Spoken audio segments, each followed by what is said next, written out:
Hi everybody, it's me. It's Dr. Kestler from Lorain County Community College. Welcome to today's co-video. Today is the 18th and my temperature is 96.6, which is 35.5 Celsius. Lots going on. I want to tell you on Thursday there was the alert system from the state of Ohio came through, and although the state is definitely going in the right direction, couple things happened. One was the county that Kent State University was in got a little bit worse, and Lorain County actually got a little bit worse. One of the things that this kind of information is good for is it gives you feedback. The better and the quicker you can get feedback about how you're doing, the more you can respond. This is a behavioral kind of a situation. The more kinds of things that we do to protect ourselves, the better we are. And I think we can continue to make great progress. We already have made a good deal of progress, although it does look like, as of this week, worldwide cases are continuing to go up, and there are, in fact, hotspots around the world. And so you see, we have about in about 9 days, we ended up with 3 million more worldwide cases. That continues. In the United States, the same trend, although it seems that we have plateaued and maybe even could potentially go back up again. This is something that requires continued vigilance, continued modification of behavior to protect ourselves. And you know what I'm going to be suggesting again. All right, and Ohio is the same story. Ohio is definitely plateaued, and it does look like there's an increase in deaths in Ohio, so that might be from people who are vulnerable getting exposed. One piece of good news this week is that we did learn that they ruled out any kind of adverse effect that was going on in the Oxford trial, in the Oxford vaccine trial. That has been ruled out, and that vaccine is back on track again. So we are, that is good news. It is still viable. The results should be coming soon, within a month or so. I want to talk a bit about, well, this for a second. And let me put my face mask on right here. And I want to talk about this because there's an argument being made, and it is based on, some of it is circumstantial, a lot of it is historical, about the size of the dose that you get determines the course of your infection. The initial dose, the size of the initial dose. And by wearing a mask, you may in fact be blunting the amount of infection. Before Edward Jenner came up with his vaccine, his live attenuated vaccine, the Chinese for years had been doing a technique called variolation. And what that was basically taking a little bit of smallpox and giving it to people to protect them against getting more smallpox. And this is an old tradition, and it's kind of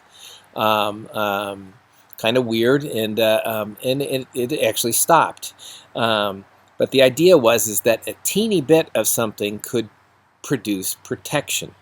Now, there's been some studies on this, and I'll tell you a couple of things, and that is after April 3rd in the United States. In the United States, after April 3rd, we began to wear face masks. It began to be a very cool thing. All the cool kids were wearing face masks. And there was a change in the amount of virus that was transmitted asymptomatically. Asymptomatically is where people get no symptoms, and they recover quite well. And so the idea was that perhaps this was related to that. Now, there is also some that's circumstantial evidence, by the way, I admit. There's better direct evidence historically from other viruses, and in this virus, there's an animal model study suggesting that the dosage that you give the animal will predict the outcome of the disease, whether it's bad or good. Last thing I want to talk about is a wedding. And this is also a cautionary tale. This is not meant to punish anybody or tell them about, but it is meant as a cautionary behavior going forward. And this is especially important today because it's my son's birthday. And my oldest son, is turning. I won't say what year he's, how old he is, but I will say that he's getting married next year. And so this is kind of personal. This is kind of a personal kind of a thing. There was a wedding in Maine. 65 relatives were there. None, I will tell you this, that none of the 65 people were actually infected. It went off without a hitch. None of the people got COVID-19 disease. However, as they went out and spread out, there was something that they took with them. They also took the virus with them, and through contact tracing, they were able to see that there was about 175 people who got outside, and about 7 people had actually, I think it was 7 people who actually succumbed to the disease and died. None of those people were at the wedding. None of the people. So your behavior determines other people's life, basically. So if you do go with that whole story would have been a different story if the people who went to that wedding stayed away from people for about 14 days.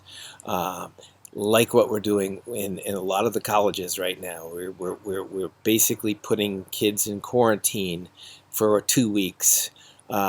After, and all the schools are doing this, after they become positive, and then they return to the population after 2 weeks, after being in the quarantine part. And this is how we can control it and keep it from exploding into communities, to vulnerable people, to people who have medical frailties that are associated with people with respiratory diseases, people with diabetes, people who are old. All those kinds of things that we know are comorbidities that cause people to have problems with this virus. So now more than ever, we need to be good to each other. Now more than ever, we need to continue to be good to each other, vigilant about being good to each other. And that means, taking steps to make sure that we are not making people not well. And I'm gonna stop right there, and remember to be good to each other, and may you all persist like a lentivirus. And happy birthday, Jake.